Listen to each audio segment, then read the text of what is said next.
Hello friends, welcome back to your channel Class Like. This is cooperative exam preparation video. So, இன்னைக்கு previous year ஓட cooperative credit and banking question paper தான் பார்க்க போறோம். வீடியோக்குள்ள போறதுக்கு முன்னாடி நம்ம சேனலை first time பார்க்கறீங்க அப்படினா மறக்காம subscribe பண்ணிக்கோங்க. And நம்ம சேனல்ல cooperative exam preparationக்காக Telegramல ஒரு group create பண்ணிருக்கோம். அந்த groupோட link கீழ description boxல தரேன். So அதுலயும் வந்து join பண்ணிக்கோங்க. அதுல போடுற question and answers உங்களுக்கு வந்து prepare பண்றதுக்கு யூஸ்ஃபுல்லா இருக்கும். Okay friends, வாங்க இப்போ நம்ம வீடியோக்குள்ள போலாம். This is day 20, Cooperative Credit and Banking, Part 2, question number 11 to 20. Okay, question number 11. How many associate banks merged with the SBI on 1st April 2017? அதாவது ஏப்ரல் 1ஆம் நாள் 2017ஆம் அன்று பாரத் ஸ்டேட் வங்கியுடன் எவ்வளவு வங்கிகள் இணைக்கப்பட்டன அப்படின்னு சொல்லி கேட்டிருக்காங்க. ஸோ அதாவது வந்து ஏப்ரல் 1 2017 அன்னைக்கு எவ்வளோ பேங்க்ஸ் வந்து எஸ்பிஐ கூட மர்ஜ் பண்ணியிருக்காங்க அப்படின்னு கேட்குறாங்க. எவ்வளோ அசோசியேட் பேங்க்ஸ்ன்னு. ஸோ எவ்வளோ அசோசியேட் பேங்க்ஸ்ன்னு பார்த்தீங்கன்னா 5 அசோசியேட் பேங்க்ஸ் வந்து மர்ஜ் பண்ணியிருப்பாங்க. அண்ட் அது கூடவே வந்து பாரதியா மஹாலயா பேங்க் அப்படின்னு சொல்லிட்டு, அதாவது அது அந்த பேங்க் எதுக்கு அப்படின்னா விமன் பிஸ்னஸ் பண்ணுற விமன்ஸ்க்கு வந்து அட்வான்ஸ் அமௌண்ட் கொடுக்கறதுக்காக கிரியேட் பண்ணப்பட்ட பேங்க் தான் அது. ஸோ பாரதியா மஹாலயா பேங்க்கும் வந்து எஸ்பிஐ கூட ஏப்ரல் 1 அன்னைக்கு 2017 வந்து மர்ஜ் பண்ணியிருப்பாங்க. ஓகேவா? So correct answer is option D, 5 associate banks and Bharatiya Mahila bank. Okay, question number 12. Authority of issuing license to banks in India is, அதாவது இந்தியாவில் வங்கிகளுக்கு டேஷால் உரிமம் அளிக்கப்படுகிறது அப்படின்னு சொல்லி கேட்டிருக்காங்க. ஸோ இந்தியாவில் இருக்கிற பேங்க்ஸுக்கு யார் வந்து லைசன்ஸ் இஷ்யூ பண்ணுவாங்க அப்படின்னு பார்த்தீங்கன்னா ஆர்பிஐ பேங்க் தான் இஷ்யூ பண்ணுவாங்க. ஸோ நம்ம ஆர்பிஐ அப்படின்னு பார்க்கும்போது அதுக்கு அசோசியேட்டாக இருக்கிற எல்லாமே பார்த்துணும். ஸோ ஆர்பிஐ அப்படின்னா reserve bank of India. So எப்போ ஸ்டார்ட் பண்ணது, எஸ்டாப்ளிஷ் பண்ணதுன்னு பார்த்தீங்கன்னா 1st April 1935. அதோட ஹெட் குவார்ட்டர்ஸ் எங்கே இருக்குன்னு பார்த்தீங்கன்னா மும்பை, மகாராஷ்டிராவில். அண்ட் அதோட கவர்னர் இப்போ யார் இருக்காங்கன்னு பார்த்தீங்கன்னா சஞ்சய் மல்ஹோத்ரா. அண்ட் அதே மாதிரி இது எந்த ஆக்ட் கீழே பண்ணியிருப்பாங்க அப்படின்னு பார்த்தீங்கன்னா reserve bank of India act 1934 கீழே. ஸோ ஒரு கொஸ்டின் அதுக்கு ரிலேட்டடாக இருக்கிற எல்லாத்தையும் வந்து பார்த்துக்கோங்க. ஓகேவா? ஃபைன். இப்போ next question number 13. Who is the present governor of Reserve Bank of India?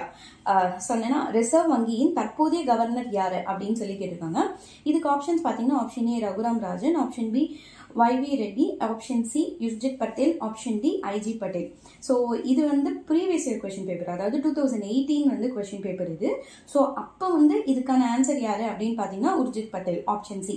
But இப்போ வந்து நம்மளோட பிரசன்ட்ல கவர்னர் யாரு ரிசர்வ் பேங்குக்கு அப்படின்னு பார்த்தீங்கன்னா சஞ்சய் மல்ஹோத்ரா. ஓகேவா? ஸோ இதுக்கு முன்னாடி யாருன்னு பார்த்தீங்கன்னா சக்திகாந்த தாஸ் இருந்திருப்பாங்க. ஓகேவா? ஃபைன். ஸோ இப்போ வந்து இந்த கொஸ்டின் கேட்டாங்க அப்படின்னா நீங்கள் வந்து சஞ்சய் மல்ஹோத்ரா எந்த ஆப்ஷனில் இருக்குன்னு பார்த்து அதை வந்து டிக் பண்ணிக்கோங்க. சரியா? Fine. Next question number 14. How many district central cooperative banks in Tamil Nadu? அதாவது தமிழ்நாட்டில் உள்ள மாவட்ட மத்திய கூட்டுறவு வங்கிகளின் எண்ணிக்கை எவ்வளவு அப்படின்னு சொல்லி கேட்டிருக்காங்க. ஸோ இதுக்கு ஆப்ஷன்ஸ் பார்த்தீங்கன்னா option A 25, option B 23, option C 26, option D 28. So actually இதுக்கு கொடுத்துருக்கிற ஆப்ஷனில் கரெக்ட் ஆன்சர் என்னன்னு பார்த்தீங்கன்னா ஆப்ஷன் பி 23. பட் ஒரிஜினலாக வந்து 24 தான் இருக்கும். ஸோ அது வந்து இன்னமும் வந்து ஒரு கன்ஃபியூஸ்டாக தான் இருக்குது. நீங்கள் அதை வந்து செக் பண்ணிக்கோங்க. ஸோ கொடுத்துருக்கிற ஆப்ஷன்ஸ் வச்சு கரெக்ட் ஆன்சர் வந்து செலக்ட் பண்ணிக்கோங்க. ஓகேவா? Fine. Next question number 15. The NABARD bank was formed under the recommendation of the following committee. அதாவது தேசிய விவசாய மற்றும் கிராம வளர்ச்சி வங்கி எந்த குழுவின் பரிந்துரை அடிப்படையில் இந்திய அரசால் தொடங்கப்பட்டது அப்படின்னு கேட்குறாங்க. ஸோ இதில் வந்து நம்ம பார்த்த உடனே, அதாவது நபார்ட் அப்படின்னு ஒரு பேரை பார்த்த உடனே அதுக்கு ரிலேட்டடாக இருக்கிற எல்லாத்தையும் வந்து படிச்சுக்கணும். அதாவது நபார்டோட abbreviation national bank for agricultural and rural development. So இது எப்போ ஸ்டார்ட் பண்ணியிருப்பாங்கன்னா ஜூலை 12, 1982 ஸ்டார்ட் பண்ணியிருப்பாங்க. அண்ட் இது வந்து எங்கே வந்து நம்ம பார்க்கணும் அப்படின்னு பார்த்தீங்கன்னா 6th பார்ட்ல 5-year பிளான்ல, அதாவது 6th 5-year பிளான்ல வந்து இதை பற்றி சொல்லியிருப்பாங்க. ஓகேவா? அண்ட் இப்போ நபார்டோட சேர்மன் யாருன்னு பார்த்தீங்கன்னா ஷாஜி. ஸோ இந்த மாதிரி நபார்டு அப்படின்னு பார்த்த உடனே இப்போ வந்து நபார்டை பற்றி நம்ம வந்து சொல்லிடணும். அதை வந்து அப்படியே ரீகால் பண்ணிக்கணும். ஓகே, இப்போ கொஸ்டின் என்ன கேட்டிருக்காங்க அப்படின்னு பார்த்தீங்கன்னா, ஸோ யாரோட ரெக்கமெண்டேஷனில் நபார்டு பேங்க் வந்து ஃபார்ம் ஆச்சு அப்படின்னு சொல்லி கேட்டிருக்காங்க. ஸோ யாரோட ரெக்கமெண்டேஷனில், எந்த கமிட்டியோட ரெக்கமெண்டேஷன்லன்னு பார்த்தீங்கன்னா சிவராமன் கமிட்டி. ஆக்சுவலி வந்து அந்த கமிட்டியோட பேர் வந்து கிராஃபிகல், அதாவது CRAFICARD, the committee to review arrangement for institutional credit for agricultural and rural development. இந்த கமிட்டி எப்போ ஆரம்பிச்சிருப்பாங்கன்னு பார்த்தீங்கன்னா 1979 வந்து இந்த கமிட்டி ஆரம்பிச்சிருப்பாங்க. இந்த கமிட்டியோட ஹெட் யாருன்னு பார்த்தீங்கன்னா சிவராமன். ஸோ அதனால தான் இதுக்கு வந்து சிவராமன் கமிட்டி அப்படின்ற பேர் நம்ம சொல்லிட்டு இருப்போம். ஒரிஜினலாக இந்த கமிட்டிக்கு பேர் வந்து கிராஃபிகல். ஓகேவா? ஃபைன். ஓகே, இப்போ நெக்ஸ்ட் கொஸ்டின் நம்பர் 16 போயிடலாம். RBI was formed in the basis of Dash Year Act. So reserve வங்கி டேஷாம் ஆண்டு சட்டத்தின் கீழ் தொடங்கப்பட்டது அப்படின்னு கேட்டிருக்காங்க. இது வந்து நம்ம இந்த கொஸ்டின் நம்பர் 12 பார்த்தோம்ல, ஸோ அதிலே பார்த்தோம் RBI Act 1934 அப்படின்னு சொல்லிட்டு. ஸோ இதுக்கான correct answer 1934. Okay, question number 17. Who is the present chairman of National Cooperative Union of India? அதாவது தேசிய கூட்டுறவு கழகத்தின் தற்போதைய தலைவர் யார் அப்படின்னு கேட்டிருக்காங்க. சேம், இது வந்து previous year question paper. So அதனால அப்போ வந்து NCUயோட சேர்மனா யார் இருந்தாங்க அப்படின்னு பார்த்தீங்கன்னா சந்திரபால் சிங் இருந்திருந்தாங்க. இப்போ யார் இருக்காங்க அப்படின்னு பார்த்தீங்கன்னா திலீப் சங்ஹாய் இருக்காங்க. ஓகேங்களா? ஸோ இதே மாதிரி இப்போ இந்த கொஸ்டின்ல வந்து NCUA பத்தி சொல்லியிருக்காங்களா. NCUA அப்ரிவியேஷன்னா national cooperative union of India. இது எப்போ ஸ்டார்ட் பண்ணாங்க அப்படின்னு பார்த்தீங்கன்னா 1929ல ஸ்டார்ட் பண்ணியிருப்பாங்க. இதுல இருக்கிற இன்னொரு விஷயம் நீங்க ஞாபகம் வச்சுக்க வேண்டியது என்ன அப்படின்னு பாத்தீங்கன்னா, ஸ்டார்ட் பண்ணும்போது இதோட பேர் வந்து all India cooperative institutes association. So 1929ல all India cooperative institute association என்ற பேர்ல ஸ்டார்ட் பண்ணியிருப்பாங்க. அதை வந்து 1961ல தான் வந்து NCUA national cooperative union of India அப்படின்னு சொல்லி பேர் மாத்திருப்பாங்க. ஸோ இது ரெண்டுமே நீங்க ஞாபகம் வச்சுக்கணும். ஸோ எப்போ ஸ்டார்ட் பண்ணாங்க, எப்போ ரீநேம் பண்ணாங்க, ஃபர்ஸ்ட் ஸ்டார்ட் பண்ண டேட் என்ன, அண்ட் இப்போ கேட்டிருக்கிற கொஸ்டின் பிரசன்ட் சேர்மன் யாரு அப்படின்னா திலீப் சங்ஹாய். ஸோ இதை வந்து ஞாபகம் வச்சுக்கணும். ஓகேவா? Fine. Next question number 18. First cooperative society started in, அதாவது தமிழ்நாட்டில் முதலாவது கிராம கூட்டுறவு சங்கம் தொடங்கப்பட்ட ஊர் எது அப்படின்னு சொல்லி கேட்டிருக்காங்க. ஸோ எந்த ஊருன்னு பார்த்தீங்கன்னா திருவூர். திருவூர் வந்து எங்க இருக்குன்னு பார்த்தீங்கன்னா திருவள்ளூர் டிஸ்ட்ரிக்ட். எப்போ ஸ்டார்ட் பண்ணியிருப்பாங்கன்னா 1904ல. இது வந்து எங்க அப்படின்னு பார்த்தீங்கன்னா தமிழ்நாட்டில். ஸோ ஃபர்ஸ்ட் ஸ்டார்ட் பண்ண கோஆபரேட்டிவ் கிரெடிட் சொசைட்டி எங்க இருக்கு அப்படின்னு பார்த்தீங்கன்னா இந்தியாவில் அக்ரிகல்ச்சரல் கிரெடிட் கோஆபரேட்டிவ் சொசைட்டி காமன்கில் வில்லேஜ்ல 1904ல. நம்ம இதை ஆல்ரெடி பார்த்துருக்கோம். ஃபர்ஸ்ட் கொஸ்டின் பேப்பர்லேயே நம்ம இதை பார்த்துருக்கோம். அதை ஜஸ்ட் சும்மா ரிவைஸ் மட்டும் பண்ணிக்கோங்க. ஓகேவா? ஃபைன். Next, question number 19.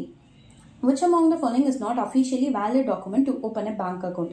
அதாவது வங்கியில் கணக்கு துவங்கும் பொழுது கீழ்கண்டவற்றுள் எது அதிகாரப்பூர்வமான ஆவணம் இல்லை அப்படின்னு சொல்லி கேட்டிருக்காங்க. ஆப்ஷன்ஸ் பார்த்தீங்கன்னா option A passport, option B ration card, option C pan card, option D Aadhaar card. So இதுல எது வந்து வேலிட் ப்ரூஃபா எடுத்துக்க மாட்டாங்க அப்படின்னு கேட்குறாங்க. ஸோ எதுன்னு பார்த்தீங்கன்னா ரேஷன் கார்டு தான். ஓகேங்களா? மற்றபடி பாஸ்போர்ட்டை வச்சும் நீங்கள் வந்து பேங்க் அக்கௌண்ட் ஓப்பன் பண்ணலாம், பேன் கார்டு வச்சு நீங்கள் ஓப்பன் பண்ணலாம், ஆதார் கார்டு வச்சு ஓப்பன் பண்ணலாம். ரேஷன் கார்டை மட்டும் அவங்க வந்து வேலிட் ப்ரூஃபா எடுத்துக்க மாட்டாங்க. ஓகேவா? Fine. Next and last question number 20. KYC is required periodic updating at least once in dash year for low risk customer. அதாவது குறைந்த இடர், லோ ரிஸ்க்னு சொல்லப்படுறவங்க உள்ள வாடிக்கையாளர்களுக்கு குறைந்தபட்சம் டேஷ் ஆண்டுகளுக்குள் KYC புதுப்பிக்கப்பட வேண்டும் அப்படின்னு சொல்லி கேட்டிருக்காங்க. ஸோ ஃபர்ஸ்ட் வந்து இப்போ KYC அப்படின்றப்ப நம்ம KYCயோட அப்ரிவேஷனையும் பார்த்துக்கணும். KYCனா நோ யுவர் கஸ்டமர். ஸோ இது எப்போ கொண்டு வந்தாங்க அப்படின்னு பார்த்தீங்கன்னா 2002ல கொண்டு வந்தாங்க. யார் கொண்டு வந்தாங்க அப்படின்னு பார்த்தீங்கன்னா RBI வந்து கொண்டு வந்திருப்பாங்க. ஓகேவா? ஸோ இது எந்த ஆக்ட்ல அப்படின்னு பார்த்தீங்கன்னா PMLAன்னு சொல்லுவோம். அதாவது prevention of money laundry act 2002 கீழே தான் இந்த KYCக்கான விஷயங்கள்லாம் பார்ப்போம். ஃபைன். இப்போ நம்மளோட கொஸ்டின் என்ன அப்படின்னு பாத்தீங்கன்னா லோ ரிஸ்க் கஸ்டமருக்கு எத்தனை வருஷத்துக்கு ஒருக்க வந்து அப்டேட் பண்ணணும் KYC அப்படின்னு கேட்டிருக்காங்க. ஸோ லோ ரிஸ்க் கஸ்டமருக்கு 10 years ஒன்ஸ் வந்து நம்ம அப்டேட் பண்ணா போதும். இதே மீடியம் ரிஸ்க் கஸ்டமரா இருந்தாங்கன்னா 8 years ஒன்ஸ் வந்து நம்ம அவங்களுக்கு அப்டேட் பண்ணணும் KYC. இதே ஹை ரிஸ்க் கஸ்டமரா இருக்காங்க அப்படின்னா 2 years ஒன்ஸ் வந்து நம்ம அவங்களுக்கு KYC அப்டேட் பண்ணணும். ஓகேவா? ஸோ இந்த கொஸ்டின் எப்படி வேணா மாத்தி கேட்கலாம். ஹை ரிஸ்க் கஸ்டமர்ஸ்க்கு எத்தனை வருஷம்னு கேட்கலாம், லோ ரிஸ்க் கஸ்டமர்ஸ்க்கு எத்தனை வருஷம்னு கேட்கலாம், இல்ல மீடியம் ரிஸ்க் கஸ்டமர்ஸ்க்கு எத்தனை வருஷம்னு கேட்கலாம், இல்ல இத்தனை வருஷம் எந்த கஸ்டமர்ஸ்க்கு அப்படின்னு கேட்கலாம். ஸோ இது வந்து இல்லைன்னா KYC எந்த இயர் கொண்டு வந்தாங்க அப்படின்னு கேட்கலாம், இல்ல யாரால கொண்டு வரப்பட்டுச்சு அப்படின்னு கேட்கலாம். ஸோ இதுல இருந்து வந்து நிறைய பாசிபிலிட்டி கொஸ்டின்ஸும் இருக்கு. ஸோ ஒரு கொஸ்டின் எடுத்தோடனே அதை அனலைஸ் பண்ணி அதுக்கு ரிலேட்டடா இருக்கிற எல்லாத்தையும் வந்து ஜஸ்ட் படிச்சுக்கோங்க, இல்ல படிச்சதா இருந்தா ரீகால் பண்ணிக்கோங்க. அது உங்களுக்கு இன்னும் யூஸ்ஃபுல்லா இருக்கும். ஓகேவா? ஸோ ஓகே ஃப்ரெண்ட்ஸ், ஸோ இன்னைக்கான 10 questions அண்ட் அது ரிலேட்டடாக இருக்கிற டீட்டெயில்ஸ் எல்லாமே பார்த்தோம்.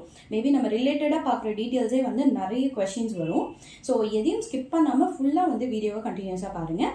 அண்ட் இந்த வீடியோவில் உங்களுக்கு வேறு ஏதாவது டவுட்ஸ் இருந்துச்சு அப்படின்னா கீழே கமெண்ட் செக்ஷனில் கேளுங்க. அண்ட் மறக்காமல் நம்ம சேனலை சப்ஸ்கிரைப் பண்ணிடுங்க. அண்ட் இந்த வீடியோ உங்களுக்கு யூஸ்ஃபுல்லாக இருந்துச்சு அப்படின்னா லைக் பண்ணிவிடுங்க.